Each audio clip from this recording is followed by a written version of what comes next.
Hi dear, मैं Arvind sir और इस वीडियो में जानेंगे कि एप्लीकेशन ऑफ डेरिवेटिव्स क्या होता है और कैसे हम लोग इसका यूज करते हैं। जो है इस वीडियो में इसी का चर्चा होगा। तो देखिए, जैसे आप लोग अवकलज जानते होंगे, कोई भी फलन दिया गया आप लोग उसका अवकलज निकालते थे। तो उस अवकलज का यूज क्या है, कहाँ पर उसको यूज करते हैं, वो यही चैप्टर है जिसमें बताया गया है कि क्या क्या चीज़ें जो है अवकलज से हम लोग ज्ञात कर सकते हैं। जैसे कि इसमें दिया गया है, चैप्टर का नाम क्या है आपका, एप्लीकेशन ऑफ डेरिवेटिव्स, अवकलज के अनुप्रयोग। अनुप्रयोग का मतलब होता है यूज, इसका कहाँ कहाँ पे है।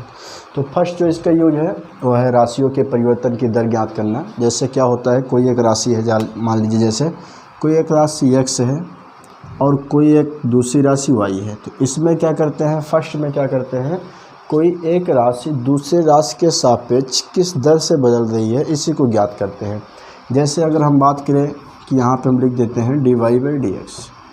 तो यहाँ आप देखिए दो राशि है, एक तो y है, दूसरा x है। यहाँ पे क्या है कि जो y है वो बदल रही है क्या हो रही है, बदल रही है। किस दर से, x की दर से। तो dy/dx का मतलब है y बदल रही है किस दर से, x की दर से। तो फर्स्ट पार्ट में हम लोग यही सीखेंगे कि कोई एक राशि दूसरी राशि के सापेक्ष किस दर से बदलती है। जैसे आपको दे देगा वृत्त में बोलेगा भाई त्रिज्या है, त्रिज्या बदल रही है, इस दर से बदल रही है, तो बताइए इसका जो क्षेत्रफल होगा किस दर से बदलेगा। ऐसे घन दे देगा, घन में बोलेगा कोर है जो कि किसी दर से बदल रही है, तो बताइए इसका पृष्ठीय क्षेत्रफल या इसका आयतन किस दर से बदलेगा। तो यही सब इसमें पढ़ते हैं। और दूसरा क्या है आपका, वर्धमान और ह्रासमान फलन। देखिए कोई भी फंक्शन दे देगा, वो फंक्शन किस किस पॉइंट पे वर्धमान है या ह्रासमान है, कैसे उसको चेक करेंगे। कोई फलन दिया गया वर्धमान है ह्रासमान है, ये आपका सेकेंड टॉपिक है। और थर्ड टॉपिक जो आपका है स्पर्श रेखाएं और अभिलंब टेंजेंट्स एंड नॉर्मल्स। देखिए कोई आपको इसमें क्या होगा, कोई एक वक्र दे देगा, इस वक्र के किसी बिंदु पे स्पर्श रेखा खींच देगा और ये कोई पॉइंट है, इसका नाम कोई दे देगा x0 y0 और यहाँ पे क्या करेगा, ये अभिलंब खींच देगा। तो ये थर्ड टॉपिक है आपका स्पर्श रेखाएं और अभिलंब। और फोर्थ नंबर क्या है आपका, सन्निकटन। सन्निकटन मतलब आपको भी मालूम है, अप्रॉक्सीमेशन इसको इंग्लिश में बोलते हैं। जैसे आपको √3 दे दिया, इसकी वैल्यू कितनी आएगी लगभग में निकालते हैं, या 3 की पावर 1/3 दे दिया कुछ, तो इसकी वैल्यू हम लोग निकालेंगे। कैसे निकालेंगे, कितना आएगा, ये किस में सीखेंगे, अप्रॉक्सीमेशन यानी सन्निकटन में। पाँचवें पॉइंट आपका क्या है, उच्चतम और न्यूनतम। कोई फलन किस पॉइंट पे उच्चतम होगा, किस पॉइंट पे न्यूनतम होगा, ये सीखेंगे। तो देखिए एप्लीकेशन ऑफ डेरिवेटिव्स, अवकलज के अनुप्रयोग। कुल मिला के हम लोग अवकलज से यूज कहाँ पे करते हैं, इसी चैप्टर में करते हैं। तो कितने पॉइंट है अवकलज के यूज में, 5 टॉपिक है। 5 टॉपिक में आइए हम एक एक टॉपिक को लेकर के उसका अध्ययन करते हैं। पहला आपका टॉपिक क्या है, राशियों के परिवर्तन की दर है। दूसरा क्या है, वर्धमान ह्रासमान है। थर्ड नंबर क्या है, स्पर्श रेखाएँ और अभिलंब है। फोर्थ नंबर क्या है, सन्निकटन है। फिफ्थ नंबर क्या है, उच्चतम और निम्नतम है। तो यही पांचों हम लोग यूज करेंगे किसका, अवकलज का। इसको आप नोट कर सकते हो, इसके अलावा बाकी और नहीं है।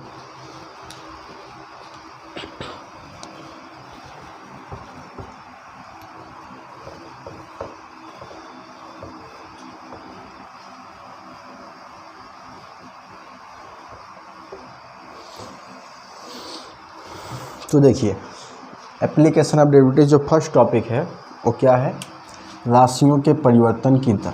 ठीक, इसमें कोई एक राशि दूसरी राशि से कैसे बदलेगी, आइए इसको सीखते हैं। जैसे इसमें मान लीजिए आपकी जो एनसीईआरटी है उसमें का जो एग्जाम्पल नंबर 1 दिया गया है, उदाहरण नंबर 1, उसी से हम लोग समझते हैं। एग्जाम्पल से सारे क्वेश्चन लग जाएंगे। देखिए इस जो टॉपिक है राशियों के परिवर्तन की दर, टोटल इसमें जो एग्जाम्पल्स हैं वो 6 हैं और इसे टोटल 6 एग्जाम्पल में जितनी भी टाइप की क्वेश्चन हैं वही आपका जो एक्सरसाइज 6.1 है उतने ही टाइप के क्वेश्चन इसमें दिया गया है। मेरा मतलब है अगर आप एग्जाम्पल के 6 क्वेश्चन को अच्छे तरीके से समझ लेते हैं तो आपको इसका जो एक्सरसाइज 6.1 है वो आसानी से समझ में आ जाएगा। तो आइए हम लोग एक एक करके पहले एग्जाम्पल समझते हैं, उसके बाद एक्सरसाइज समझेंगे।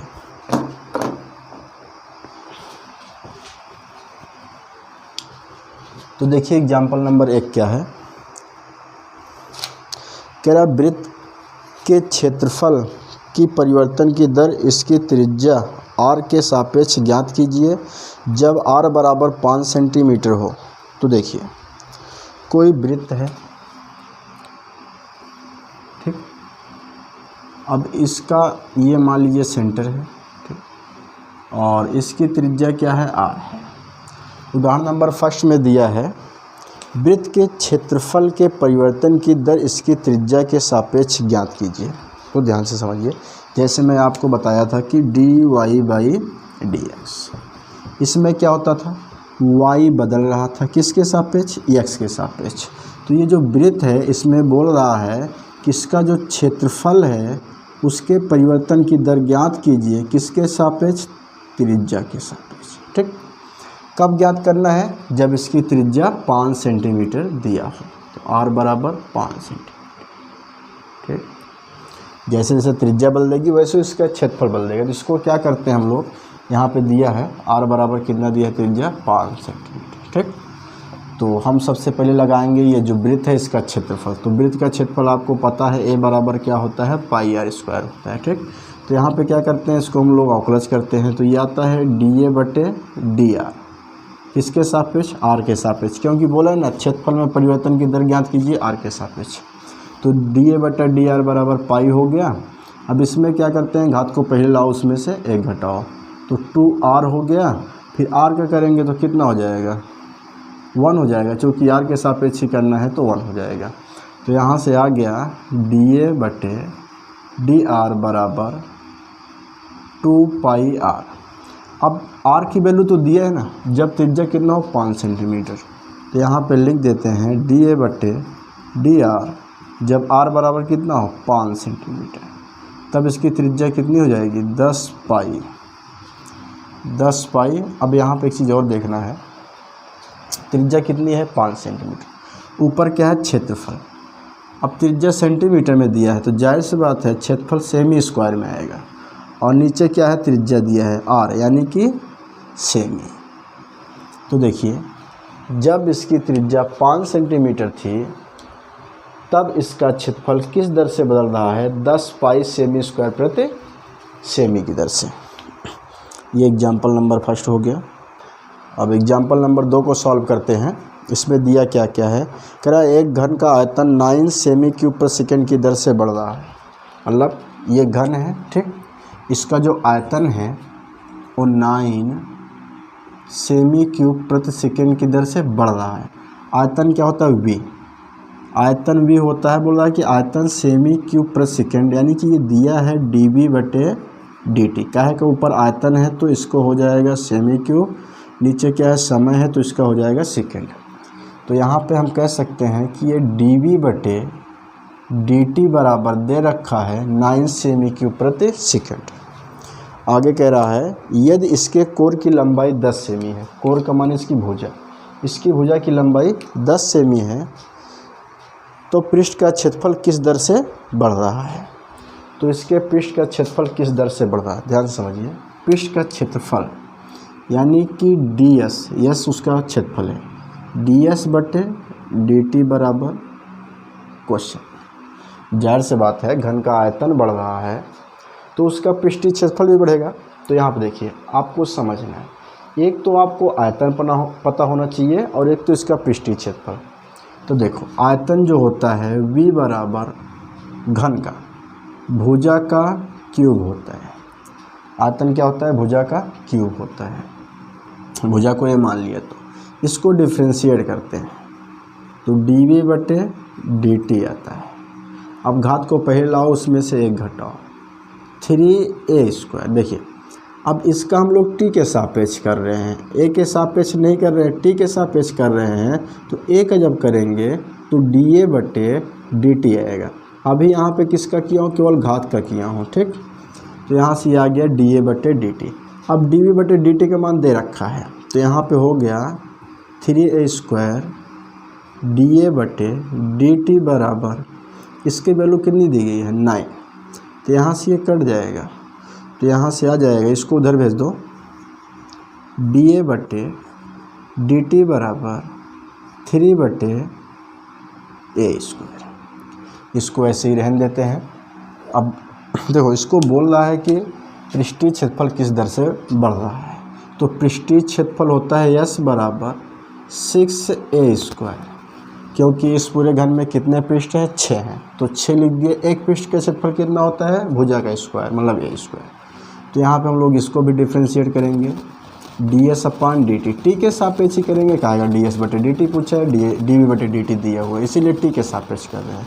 तो घात को पहला उसमें से घटाओ 12, अब घात को पहला उसमें 12 हो जाए, ए हो गया। अभी ए का करेंगे तो dA/dt, तो यहाँ से हो गया 12a। अब देखो dA/dt बराबर दे रखा है, dA/, अभी सॉल्व किया ना, 3/a²।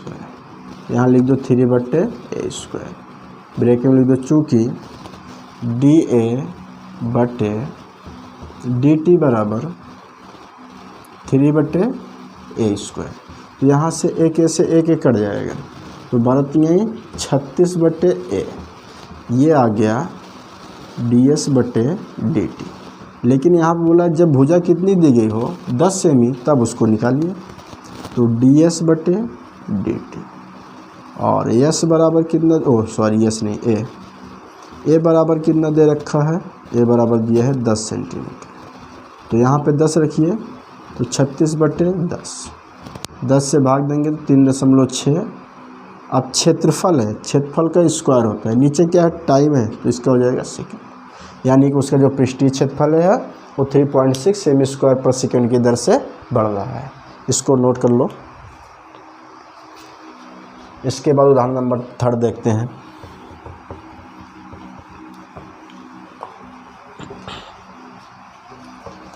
देखिए यहाँ पे जितने भी एग्जाम्पल्स हैं उसको बेहतर तरीके से देखना है, क्योंकि जितने टाइप्स के एग्जाम्पल्स आपके बुक्स में दिए हैं उतने टाइप्स के क्वेश्चन एक्सरसाइज में दिया गया है, उससे एक भी ज़्यादा सवाल नहीं। तो क्वेश्चन उदाहरण नंबर यहाँ पे 3 नंबर देखते हैं। 3 में क्या दिया है, उदाहरण नंबर 3 में दे रखा है, कह रहा है कि एक स्थिर झील में एक पत्थर डाला जाता है। एक स्थिर झील में एक पत्थर डाला जाता है और तरंगे वृत्तों में 4 सेमी/सेकंड की दर से या गति से चलती हैं। जब वृत्ताकार तरंग की त्रिज्या 10 सेमी है तो उस क्षण घिरा हुआ क्षेत्रफल कितनी तेज़ी से बढ़ रहा है। तो देखिए, जैसे कोई पानी है, तालाब है, आप उसमें पत्थर फेंकेंगे तो पत्थर जहाँ पे गिरेगा वहाँ से तरंगे जो है चलना स्टार्ट करेंगी और किनारे की ओर ऐसे वृत्ताकार बनाते हुए आगे बढ़ेंगे। तो बोल रहा है कि चूँकि ये बढ़ रहा है लगातार, तो एक टाइम दे दिया, और कितना दे दिया ध्यान देखिए। कह रहा है एक स्थिर झील में एक पत्थर डाला जाता है और तरंगे वृत्तों में 4 सेमी/सेकंड की दर से चलती हैं। जब वृत्ताकार तरंग की त्रिज्या 10 सेंटीमीटर, त्रिज्या कितना हो 10 सेंटीमीटर, जब 10 सेंटीमीटर हो तब बोल रहा है इसका क्षेत्रफल जो है वो किस दर से बदलेगा। तो आइए देखिए इसको कैसे सॉल्व होता है, सॉल्व करते हैं। यहाँ पे बना लेते हैं, क्योंकि जो तरंगे होती हैं वो वृत्ताकार रूप में आगे बढ़ती हैं या किनारे की ओर बढ़ती हैं, ठीक। तो ये वृत्त हो गया, ये इसका सेंटर हो गया, यहाँ से यहाँ तक जो दूरी दी गई है वो r बराबर 10 सेंटीमीटर। कितना दी गई है 10 सेंटीमीटर। और क्या दिया हुआ है, हाँ, कह रहा तरंगे वृत्तों में 4 सेमी/सेकंड की गति से चलती हैं। तो देखो ये जो तरंगे हैं वो 4 सेमी/सेकंड की दर से चलती हैं, यानी कि ये दिया क्या है, dr/dt बराबर 4 सेमी/सेकंड। इससे पता चलता क्या दिया है, ठीक। और पूछा क्या है, जब वृत्ताकार 10 सेमी हो तो उस क्षण घिरा हुआ क्षेत्रफल किस तेज़ी से बदल रहा है। तो क्षेत्रफल की बात अगर किया जाए तो dA/dt बराबर क्वेश्चन, ठीक। चूँकि एक वृत्त है और वृत्त का क्षेत्रफल आपको पता है, वृत्त का क्षेत्रफल होता है a बराबर πr²। इसको डिफ्रेंशिएट करेंगे त्रिज्या के सापेक्ष नहीं, t के सापेक्ष। तो यहाँ से हो जाएगा ये dA/dt बराबर पाई, कांस्टेंट उतर आएगा, इसमें घात को पहला उसमें से घटाओ 2r। अभी मैं घात का किया हूँ, फिर से r का जब करूँगा तो dr/dt आएगा। तो यहाँ से हो जाएगा 2πr इंटू dr/dt की वैल्यू दी गई है क्या 4, यहाँ 4 रख देंगे तो 4 दूनी 8πr, ये किसके बराबर आया dA/dt, यानी उसका क्षेत्रफल इस दर से बदल रहा है। लेकिन ये तब पूछा है जब त्रिज्या 10 सेमी हो। तो यहाँ पर रख देते हैं dA/dt और r के स्थान पर कितना रखेंगे 10 सेंटीमीटर। जब 10 सेंटीमीटर रख देंगे तो 8π इंटू 10 बराबर अर्धम्मा 80π। ऊपर क्या है क्षेत्रफल, क्षेत्रफल का मात्रक होता है सेमी स्क्वायर, क्या का सेमी दिया है। नीचे क्या है समय, समय का मात्रक क्या होता है सेकेंड। तो यहाँ पे जो उसका क्षेत्रफल है वो 80π सेमी स्क्वायर पर सेकेंड की दर से बढ़ रहा है, इसको नोट कर लो। इसके बाद क्वेश्चन नंबर 4 देखते हैं।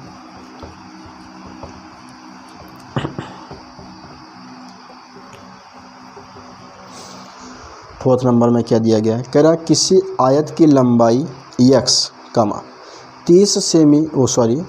किसी आयत की लंबाई x 3 सेमी प्रति मिनट की दर से घट रही है और चौड़ाई y 2 सेमी प्रति मिनट की दर से बढ़ रही है। जब x बराबर 10 सेमी और y बराबर 6 सेमी है तब आयत के ए परिमाप b क्षेत्रफल में परिवर्तन की दर ज्ञात कीजिए। तो देखो कोई आयत दिया गया है, ये आयत है, ठीक, आयत है। अब आयत की जो लंबाई है उसको x लिया है और चौड़ाई y लिया है, ठीक। एक आयत है जिसकी लंबाई x है, चौड़ाई y है। कह रहा है कि आयत की लंबाई x 3 सेमी प्रति मिनट की दर से घट रही है। समझो पहले, आयत की जो लंबाई है वो 3 सेमी प्रति सेकंड की दर से घट रही है। ये लंबाई है और ये क्या हो रही घट रही है, किस दर से 3 सेमी प्रति सेकंड की दर से, यानी कि dx/dt क्योंकि घट रही है किस दर से 3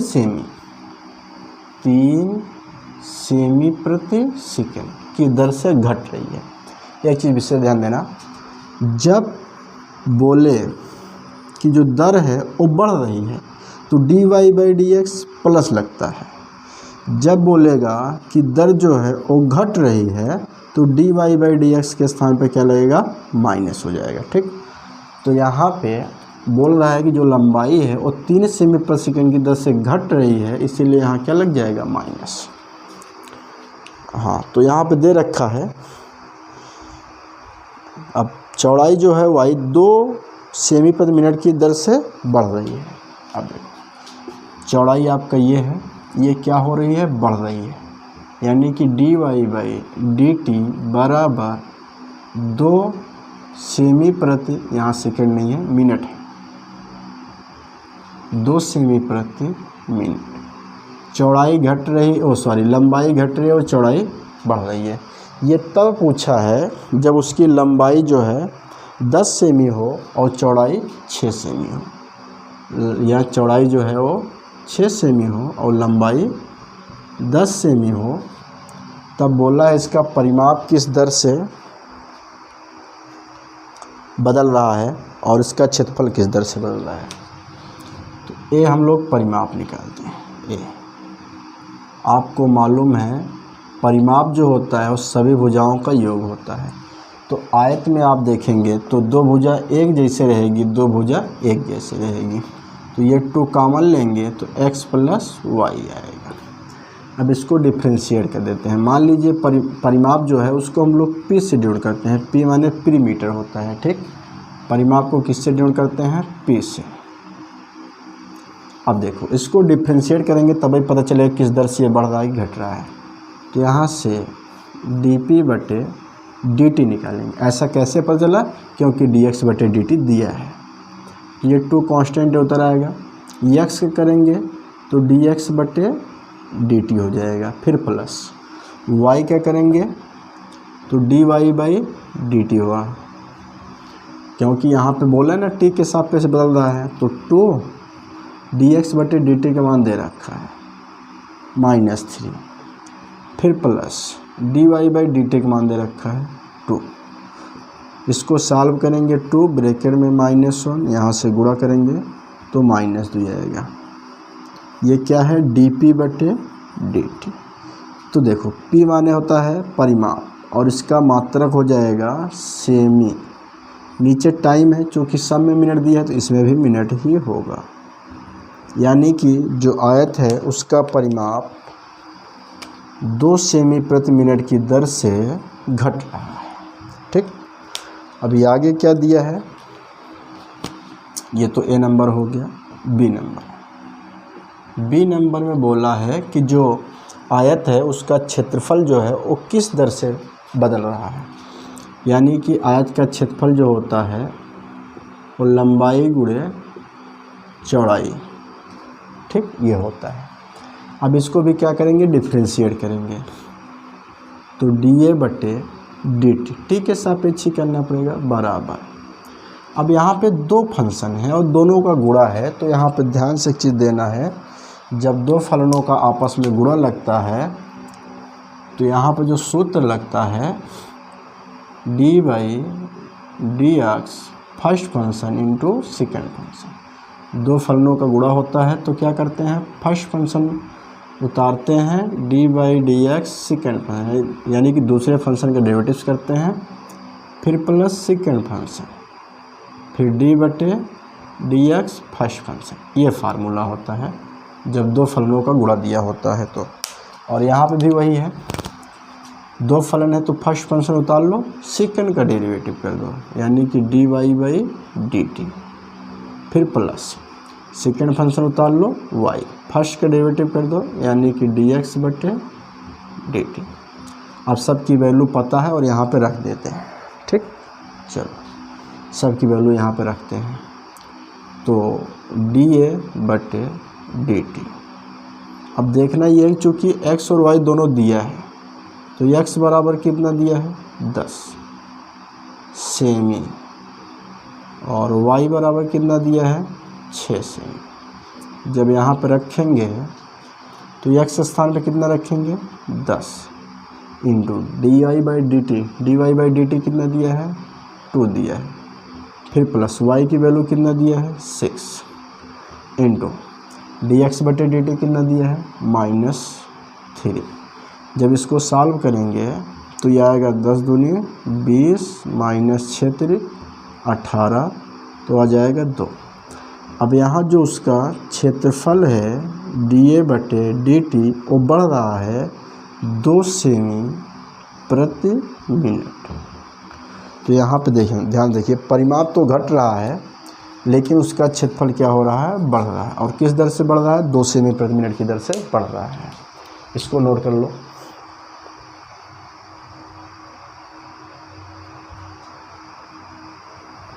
ये जो था उदाहरण नंबर 4 था। इसके बाद अगला नंबर सॉल्व करते हैं, उदाहरण नंबर 5।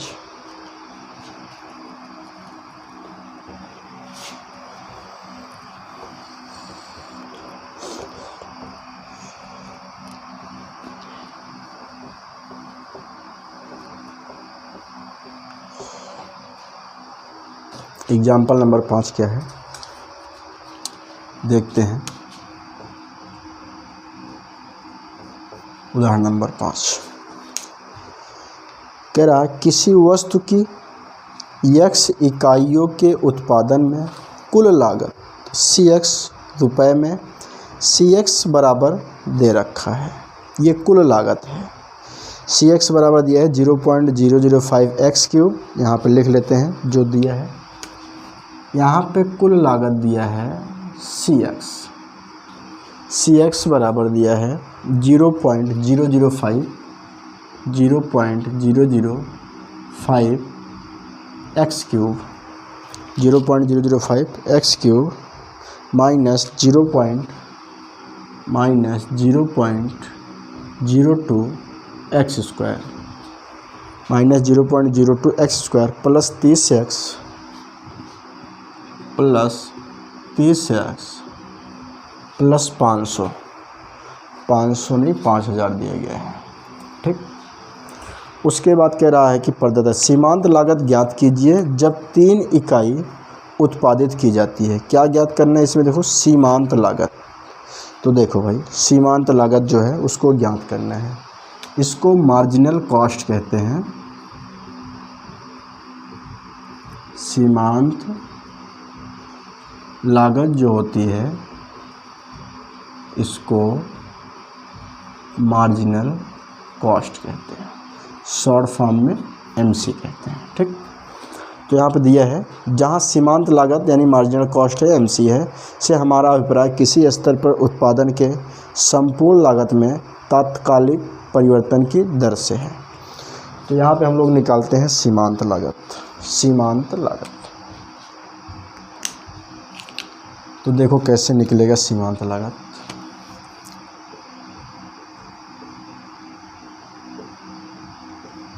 सीमांत लागत, ठीक, मार्जिनल कॉस्ट बराबर ये होता है डीसी बटे डीएक्स। क्या होता है, डीसी बटे डीएक्स। अब देखो क्योंकि ये दिया है सी, इसी हम लोग क्या करेंगे, डिफ्रेंशिएट।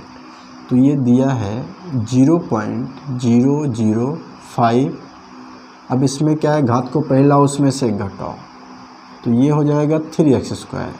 अब x के सापेक्ष करना है इसीलिए x का 1 हो जाएगा, फिर माइनस 0.02 x²। x पहले इसमें भी घात को पहला उसमें से घटाओ तो 0.02, ये 2x हो जाएगा। उसके बाद फिर प्लस 30, x का 1 हो जाएगा, ये कांस्टेंट इसका 0 हो जाएगा। ठीक, तो यहाँ पे हम लोग सॉल्व करेंगे तो MC बराबर ये आ गया, गुणा कर दो 0.015, 3 × 15 x², फिर माइनस गुणा करो 0.04x, फिर प्लस 30। अब सीमांत लागत तो आपको निकालना है, लेकिन कब, जब x बराबर कितना दिया हो, उसमें दिया है x बराबर 3 दिया हो, x बराबर 3 दिया, तब इसका जो सीमांत लागत हो जाएगी 0.015 3 का स्क्वायर माइनस 0.04 इंटू 3 प्लस 30। तो यहाँ से हो जाएगा 0.015 इंटू 3 × 9, फिर माइनस गुणा हो जाएगा 0.4 फिर प्लस 30। ये गुणा करो 9 × 5 45 की 5 हासिल लागे 4, 9 का 9 9, 9 4 13 3 हासिल लागे 1, 9 0 0 1 0.3 अंक पे है, माइनस 0.12 प्लस 30। ये दोनों ऐड हो जाएंगे तो 30.135 आएगा और माइनस हो जाएगा 0.12। तो यहाँ पे घटाते हैं कितना आएगा 30.135, माइनस करना है 0.12, इतना माइनस।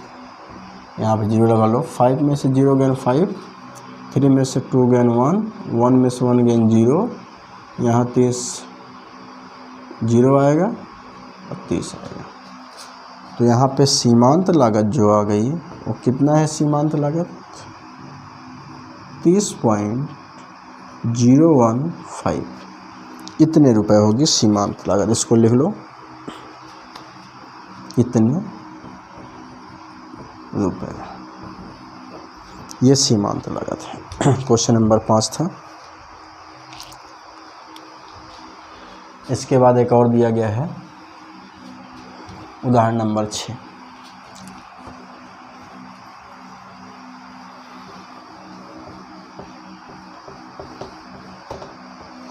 आइए उदाहरण नंबर 6 देखते हैं। 6 में क्या दिया गया है, कह रहा किसी उत्पादन की x इकाइयों के विक्रय से प्राप्त कुल आय रुपए में आर एक्स बराबर, यहाँ पे दे रखा है, जो दिया है पहले उसको लिख लो। आर एक्स बराबर कितना दिया है? आर एक्स बराबर 3x² प्लस 36x